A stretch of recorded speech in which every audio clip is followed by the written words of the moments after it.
Salam segala.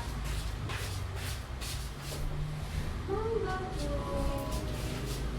Monggo pinaran.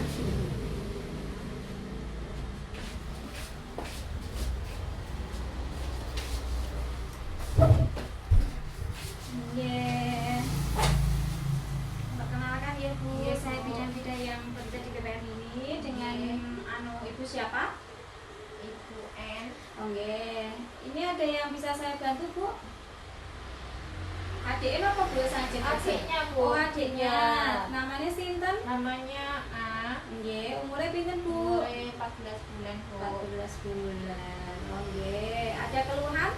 Ini Bu di sekitar badan sini kok Bu. Nggih. Matanya merah. Oh Sama dia gitu. rewel. Nangis terus nih Nggih. nggih. Oh nggih nggih nggih. Itu kayak ruang popok nggih Bu nggih. Nggih, Bu.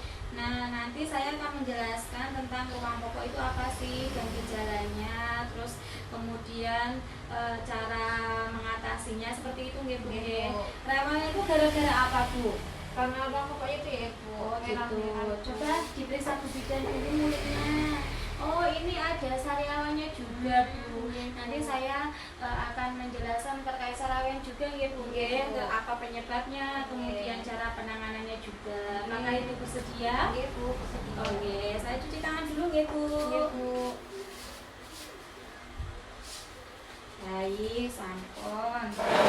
Jadi Bu, ruang popok tuh begini, saya jelaskan lewat gambarnya ini ya Bu nggih.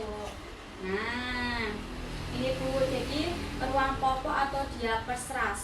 Jadi ruang popok itu adalah peradangan kulit yang terjadi pada area popok. Hampir sebagian besar bayi itu pernah mengalami masalah ini. Jadi buatan DA aja nggih yang mengalaminya seperti itu. Karena fenomena sekarang itu kan jarang kan ibu bayi ibu-ibu baru melahirkan dikasih popok kain kan langsung popok pampers seperti itu. Jadi emang kayak tingkat sakit ruang popok itu kayak seperti setiap anak itu pernah mengalaminya seperti itu ya Bu ya. Terus kemudian umumnya yang mengalami itu bayi umur 4 sampai 15 bulan. Itu kan kayak aktif-aktifnya pipis, seperti itu nggih. Nah, kemudian penyebabnya apa sih? Jadi penyebabnya itu kebersihannya itu kurang dijaga. Terus kemudian sering buang air kecil itu yang saya sebutkan tadi ya. Terus sampai bayi sedang mengalami mengkonsumsi antibiotik atau ada minum antibiotik dari tenaga kesehatan lain seperti Bu Bidan, Pak Dokter seperti itu ya. Jadi dapat kan campur. Jadi kayak bayi minum antibiotik ataupun ibunya sedang minum antibiotik terlebih tersendiri seperti itu juga efek dari yang mendasari penyebab diapers ram atau ruang popok itu sendiri. Kemudian untuk tanda-tanda diapers rasnya yaitu kemerahan. Ini kan udah kelihatan merah gitu ya. Ini ada tanda-tandanya itu kemerahan pada area sekitar popok, terus kemudian pantat, terus di bagian genitalianya seperti itu ya Bu ya. Adapun kalau enggak di bagian itu di selangkangannya Bu, jadi kayak antara ruang pokoknya nggih seperti itu nggih Bu nggih.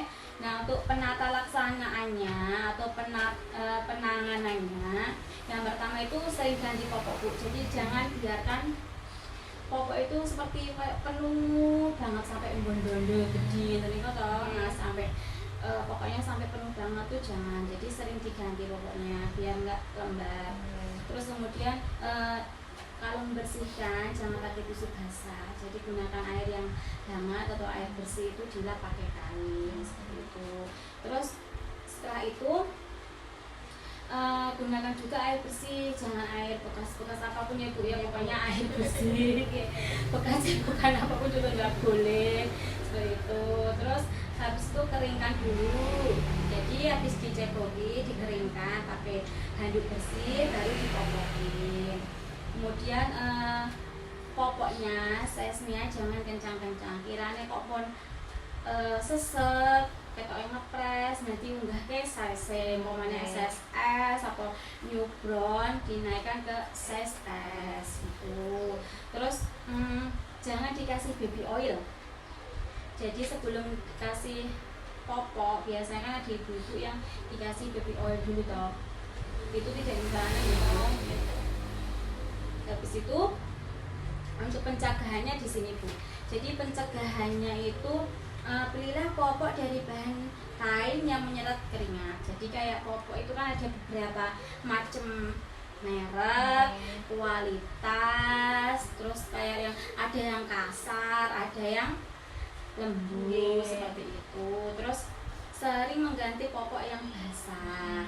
Kemudian menjaga kebersihan sekitar popok. Nah, apabila ibu nanti mengalami itu kok ada udah diperiksa, nanti saya berikan obat ya. Saya berikan obat, salep. Nanti kalau masih berkelanjutan silakan periksa lagi ke saya ataupun ke Pak Dokter atau Bu Dokter seperti itu ya Bu ya. Untuk diabetes ras atau kelompok sudah paham belum Bu? Sudah Bu. Oh sudah. Terus kemudian itu ya Bu, itu kan ada adiknya itu kan ada sariawannya ya. Sariawan itu ada disebut juga dengan oral thrush. Jadi oral thrush atau sariawan itu adalah kandidiasis selaput lendir, mulut, biasanya mukosa dan di lidah. Jadi kayak putih-putihnya itu ada di langit-langit, lidah, bibir, seperti itu nih Bu ya. Nah gejalanya apa? Dek gejalanya apa Bu saya tanya? Rewel, terus apa lagi? Nggak nyaman, nggak mau nyusu ya. Ini lagi ASI toh? Nah, ini kan masih aktif pakainya ASI. Nah gejalanya itu yang pertama tampak bercak putih seperti adik ini. Terus bayi kadang-kadang menolak untuk menyusu, tadi nggak mau nyusu gitu kan karena sakit ya. Kemudian ada luka-luka banyak di dalam perut, di dalam mulutnya, kayak bibir, terus mukosa langit-langit itu, di lidah seperti itu. Terus bila sudah kronis maka terjadi